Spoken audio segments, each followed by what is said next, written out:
有时候说真话是付出代价，或者说有很多人不希望你说真话。当然没想到的是，基于你的作品，最终是促使中国政府全面禁止洋垃圾的进口。像儿女个个都是聪明的，就是差一点上学字了，我也没办法。我家什么都有，有马，有羊，还有鸽子。来山东呗，在山东找个老公。哇！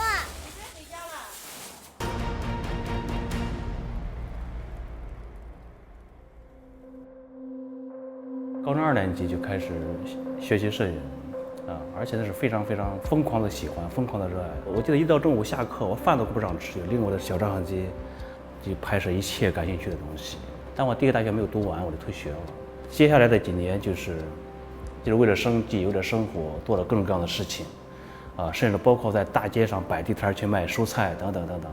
当时我们当地有一个报社要招摄影记者。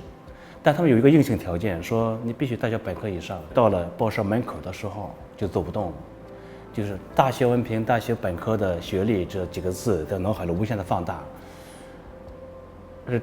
最后彻底击败了我。所以那时候我发誓不行，我说我要上学，继续上学。是一个小孩的照要去上学吗？是，那爸爸怎么说？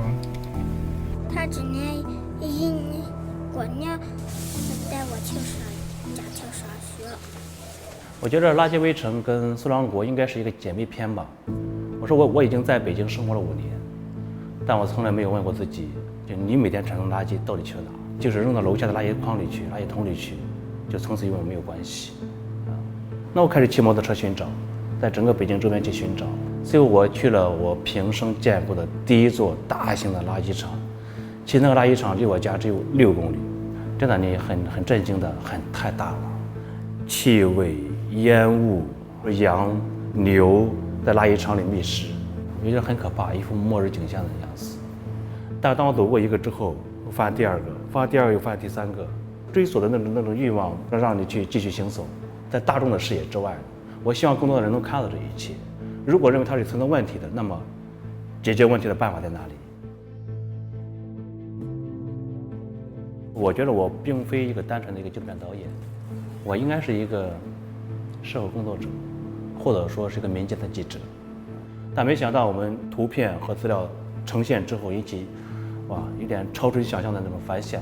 后来很快北京市政府投资100亿去治理北京周边的垃圾场，当时我还对这政策保持怀疑。我抽出大量的时间去回访我拍摄的那些垃圾场，有80%以上超过了一个有效的治理。也是这个结果在激励了我，真的是激励了我。你是怎么打吗？他妈去吃饭了，他妈好吃2011年4月份，我当时因为垃圾围城的展览在 UC Berkeley， 当时我提出我说我要参观美国的回收工厂。参观结束之后，他们的经理居然跟我谈：“你看那些大卡车、集装箱卡车，但是去往你们中国。”尽管我并不是一个狭隘的民族主义者，但我当听到一个外国人对你面说我家的垃圾到你家的时候，心里还是很不舒服。整整1年的时间，北京、天津、河北、山东、江苏、浙江以及广东，我几乎去了所有洋垃圾能够到达的地方。我尽管比别人看了更多的有关环境污染的这些画面，去的时候依然感到还是非常震惊。当进入内部的时候，你发现触动最大的、最深刻的那就是小孩。特别当我看到那些小孩子们在垃圾里去赤着脚奔跑、翻滚，我觉得这个事情已经不可忍受了。这个，还有这个。你说这个产业很好，但如果他连一个9岁、一个11岁小女孩的命运都不能改变的时候，不能改善的时候，我们如何说它是好的？苏朗国最终产生的不但影响了国家政策，甚至影响了整个全球贸易的一种决策。我依然是认为这是可取的。我也在表达我对这个世界的看法，对我自己的国家的看法。刚才您说到中国近30年的一个快速的经济增长，它背后是有很多问题的。透过这个环境议题，我们可以看到中国社会更广阔的问题之所在，包括贫富差距、教育，包括健康。而且我们的英文题目 Plastic China， Plastic 还有一个引申义，就是类似整容手术，那是虚假的、廉价的、不真实的。这个观点去看待中国飞速发展的成就的话，有太多的这种被粉饰的成分在里面。